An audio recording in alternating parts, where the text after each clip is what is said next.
O Jornal da Educação, do dia 29 de agosto de 2023, destaca como primeira matéria o encontro que o ministro da Educação teve com representantes de diversos organismos que entregaram documentos chamados Considerações sobre o Ensino Médio, sobre a reforma do ensino médio.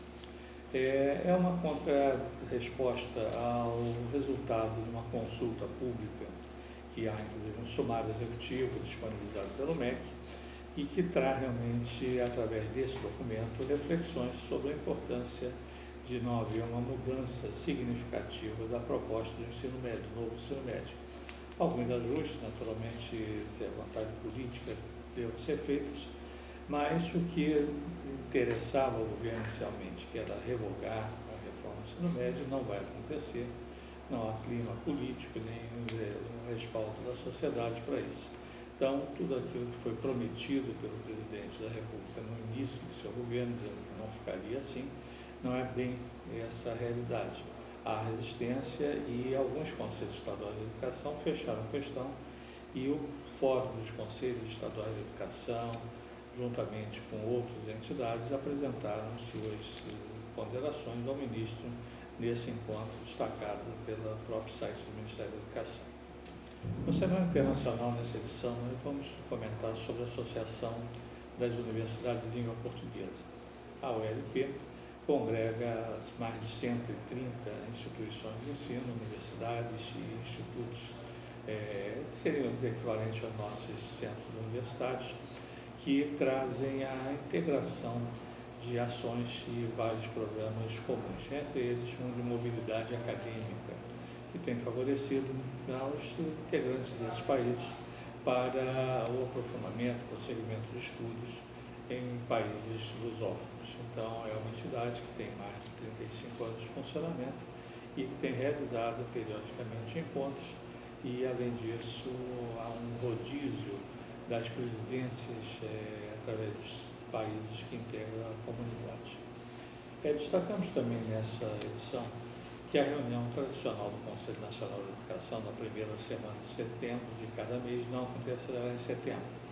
Vai, em função do feriado, de 7 de setembro, a reunião só vai ocorrer praticamente na segunda, na metade do mês. A partir do dia 11, começa a ter os encontros preparatórios, dia 12, 13 e 14 são reuniões da Câmara Básica e da Câmara de Ensino Superior.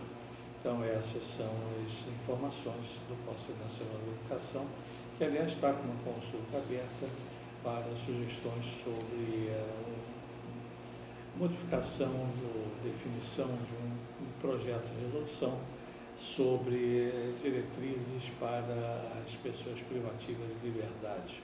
Então, está em prazo, as instituições interessadas poderão apresentar suas sugestões. Destacamos também que a Comissão de Educação, a Comissão, melhor dizendo, de Defesa dos Direitos da Pessoa com Deficiência na Câmara dos Deputados, aprovou o projeto que obriga as instituições de ensino públicas e privadas a expedir, a pedido dos estudantes com deficiência visual, diplomas certificados em braille. É uma medida interessante, mas é obrigatório para quem solicitar, nem todos os alunos são cegos, solicitam, mas se solicitar terá que ser expedido em braille.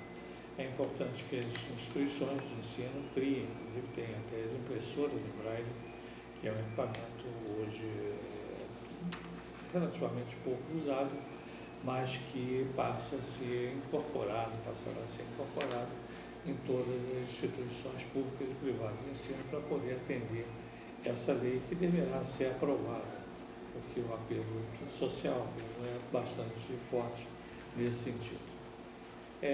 Também temos, no Senado Federal, tivemos a aprovação de 2 projetos de lei que vão à sanção presidencial, serão sancionados.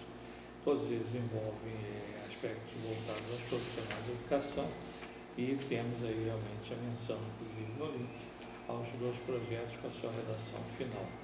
E provavelmente em setembro deverá ser sancionado o primeiro e logo a seguir o segundo projeto para traçar alguns aspectos de obrigatoriedade para as instituições educacionais públicas e privadas também.